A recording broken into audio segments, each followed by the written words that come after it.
ambisi, lebih berimajinasi, dan lebih hoki daripada kita. Siap, ini seru-seru. Tapi di sini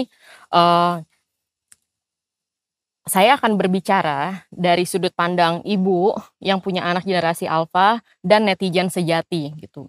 Jadi masalahnya itu adalah sekarang kalau kita ngomong standar moral dan etika, di mana itu root cause-nya itu udah bukan di sini lagi, udah minus, sudah di bawah gitu kan, udah di bawah. Dan sebenarnya kita ini kan sedang menjalani masa yang luar biasa loh. Maksudnya apa yang terjadi di Indonesia dan apa yang terjadi di dunia ini benar-benar edukasi politik dan riset moral yang luar biasa. Nah sekarang yang bikin ibu-ibu milenial itu bingung, kita mau gentle critical parenting atau balik ke VOC parenting, adalah karena kita ngelihat ada sosok yang namanya Bibi Netanyahu. Dia melakukan kekejaman seperti itu di Gaza dan dibiarin. Dan kita lihat ada US, superpower negara yang pemegang reserve currency dunia ngebiarin, komplisит. Dan kita juga tiap hari juga paham kan, seluruh netizen tuh paham loh apa yang terjadi di Palestina itu aja dibiarin. Kalau standarnya itu di situ, kelindes barakuda ya udahlah. Pemerkosaan massal masih ya ada. Jadinya gitu kan.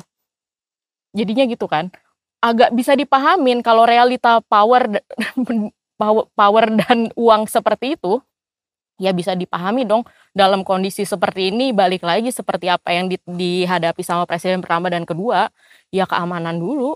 Bisa dipahamin, yang dibeli adalah jet tempur lagi, kapal selam lagi, dan segala macam. Terus akhirnya dengan kayak gitu fiskalnya mepet.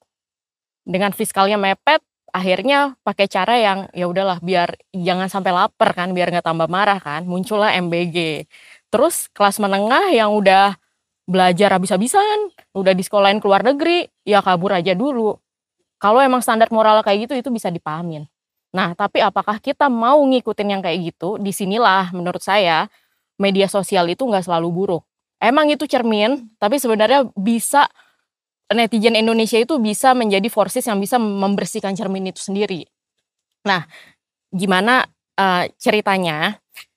Jadi gini, kalau sekarang ini kan kita semua nih bingung, nggak bisa nafas lega nih. Kalau ibu-ibu sih, jangankan ya urusan politik kita udah marah, tapi tiap hari kita lebih kesel lagi karena batuk pilek anak aja nggak sembuh-sembuh nih, masalah polusi gitu kan. Batuk pilek nggak sembuh-sembuh, antibiotik terus, biaya sekolah juga mahal gitu kan.